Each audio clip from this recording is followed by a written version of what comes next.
Bien sûr.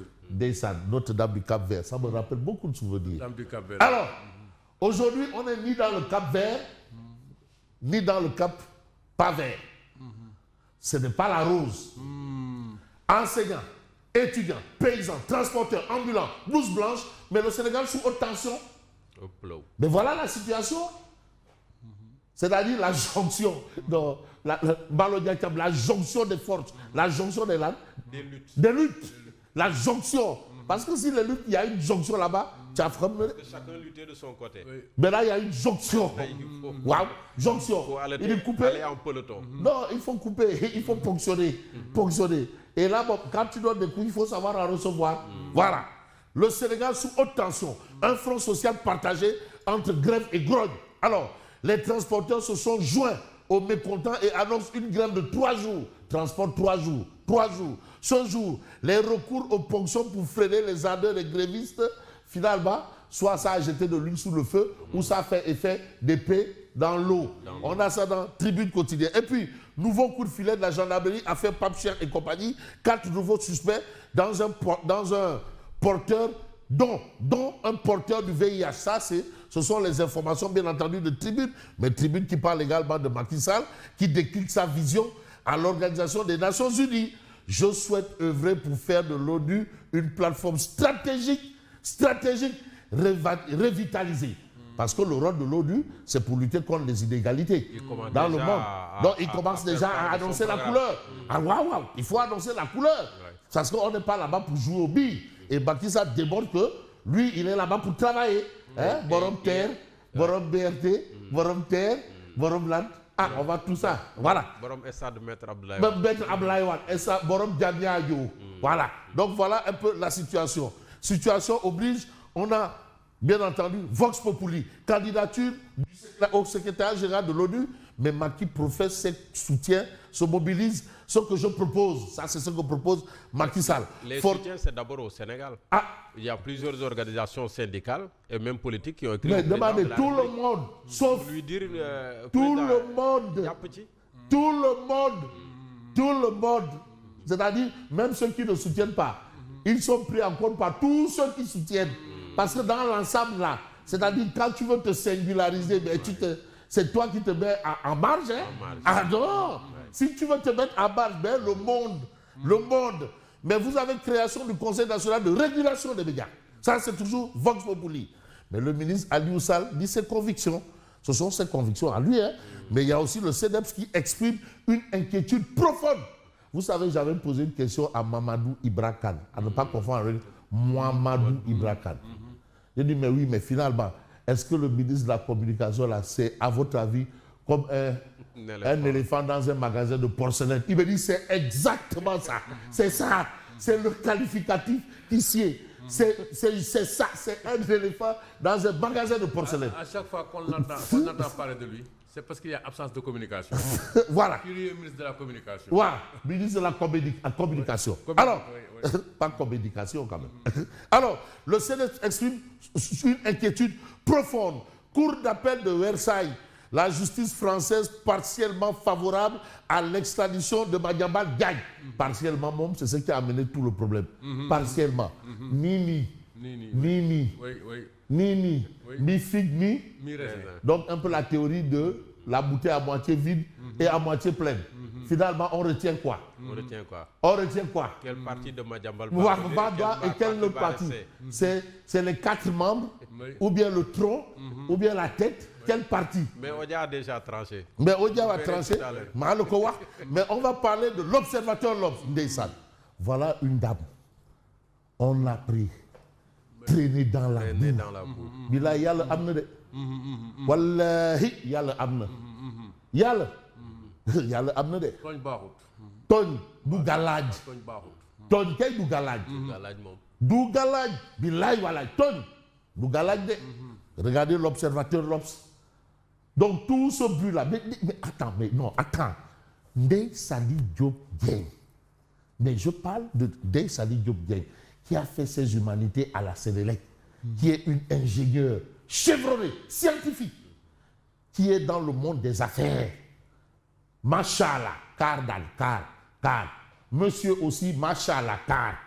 et vous lui reprochez des histoires de climatiseurs. Non, non, mais, non, non, Simon, vraiment, vraiment, non.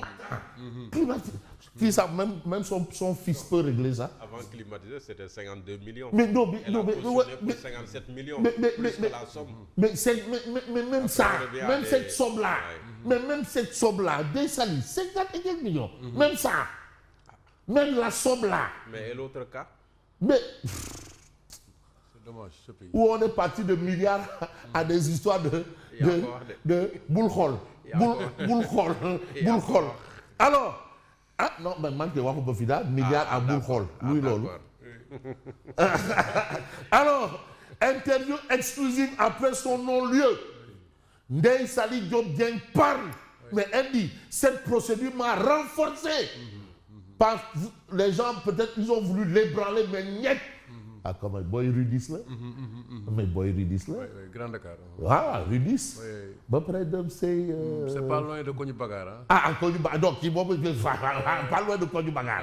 Mais l'autre qui a grandi à Kogni Bagar, lui, il n'est pas adepte de la bagarre. Elle n'est plus de Rudis. Hein. Je n'avais jamais été entendu auparavant. Aucune enquête ne m'avait concerné avant ma présentation devant la Haute Cour de justice. Aucune famille ne traverse ce type d'épreuve sans être touchée, mais nous sommes restés unis, solidaires. Je pense qu'il est temps d'engager une réflexion sérieuse sur l'avenir de cette juridiction, voire sur sa suppression ou sa réforme profonde. Parce que la Haute Cour de justice, mais on vous dit que même c'est même pire que la CREI, c'est même non là c'est Maître Baboucar Cissé. C'est pire que le tribunal de Nuremberg. C'est pire. C'est plus non, ça c'est plus que dur. Ouais, on organise quand même. Les gens sont là que pour faire du théâtre. Oui. Alors, ma solidarité à Sophie Gladiba, Ismaïla Madior Fall, ainsi qu'à Moustapha Diop et Mansour Faye, mon engagement politique aux côtés d'Amadouba demeure intact. Voilà. On est finalement, ça finit par faire psss. Voilà la solution. Ndeye Saly Diop Dieng parle. Parce que vraiment parle. Il faut qu'elle parle. Il faut revoir ça. Et vous avez aujourd'hui les échos. Poursuivi pour de lourdes charges et traîné dans la boue. Le dossier Ndeye Saly Diop fait psss. Amna ñaari psss dak pssu balbi ak pss xawma ban pss la. De toutes les façons, ça fait psss. Alors, elle a été totalement blanchie avec un non-lieu de plus de 50 millions. Non, Simon. 50 millions à un climatiseur. Et climatiseur, il parlait un cheval 5 c'est pas les armoires là, clim armoire. Non, où tu as 3 chevaux ou 4. Un cheval 5. Bon, clim un cheval 5. Voilà.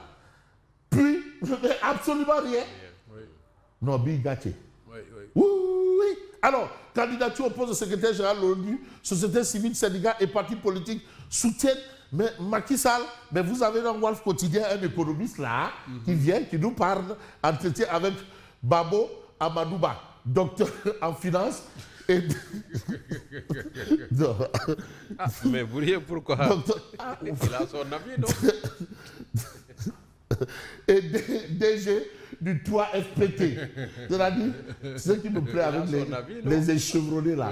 C'est-à-dire, quand ils parlent, toi, quand tu rentres dans la boutique, entre ce qu'eux ils te disent et ce que tu trouves dans la boutique, ou bien dans le tableau Yangone, c'est Yal Agyali. Boudé, dis-nous d'abord ce qu'il dit. Pourquoi notre dette est soutenable? C'est ce qu'il dit. L'absence d'accord avec le FMI est un mal pour un bien. C'est quoi? C'est oxymore, c'est quoi? C'est oxymore. La meilleure façon de diminuer la dette, c'est de baisser le déficit. L'État doit promouvoir la formation duale. Mais ça là, qu'ils le disent à qui de droit arrête. Et puis on a... Mais on aimerait savoir le mécanisme. Ouais. Cette opération du Saint-Esprit par laquelle la dette est soutenable. Opération du Saint-Esprit. Vraiment opération du Saint-Esprit. Ou de l'Esprit Saint. Oui. Quelle opération? Quelle mécanique? Quelle mécanique? Quelle alchimie? Oui. Wow. Oui. Ah, de toutes les façons, on est dans ce qu'on appelle une cohabitation douce. Oui, oui, oui. Une cohabitation à la patate douce. Ah. C'est dommage. Patate douce. Comment on dit patate douce? Nyambi sucre. Voilà. Nyambi sucre. Ouais, nyambi sucre. Donc on peut se retrouver à une coalition Renou Nyambi. Non, nyambi sucre, c'est canne à sucre. Canne à sucre. Nyambi sucre, bon canne à sucre. Patas, ouais, patas. Oui. Donc on risque de Renou Nyambi. Oui. Alors, création du Conseil national de régulation des médias, le CNEPS dénonce le texte sale d'Aliou. Mais vous avez l'affaire AEE Power. D'accord, oui, il y a eu un détournement d'objectifs, patati, patata. Mais où est AEE Power Espagne? Où est AEE Power Espagne? Où est AEE? On a tout entendu. On a entendu Jean-Michel Tantan. Pardon, Jean-Michel Sen. On a entendu tout le monde. On a entendu des avocats. On a dit que oui, on a saisi des organes de régulation. On a tout saisi. Mais où est AEE Power Espagne dans ce dossier? C'est quoi avec AEE Power Espagne? Voilà la situation. Et c'est le journal Critique qui veut savoir mais où est AEE Power Espagne. Mais nous, on ne va pas aller construire des châteaux en Espagne quand même. Hein? Non, on va évoquer le Dakar Times, Conseil national de régulation des médias. Mais une menace directe pour la liberté d'informer. Direct. Ça, c'est le titre de Dakar Times. Mais vous avez Odia. Oumar Diakité. Il est là. KPMOS. KPR. Pour le cas Madjambal, on ne revient pas les mains vides. Voilà, on a au moins ramené le pantalon. Les habits de prisonniers. Au moins, ils ont ramené les habits de prisonniers. Oui. Et là, vous avez... Non, Dounay Sali, des Fall. Yacine Fall. Voilà, au moins, on a ramené les habits de prisonniers. Mais le concerné n'est pas là. Donc, voilà un peu l'image qu'au Odia. Tandis que la coalition Renou Nyambi, Patas, est en train de se regarder du coin de l'œil, apparemment. Donc, voilà un peu la situation de Odia ce matin. Et moi, ce matin, j'en ai fini. Je vous dis merci.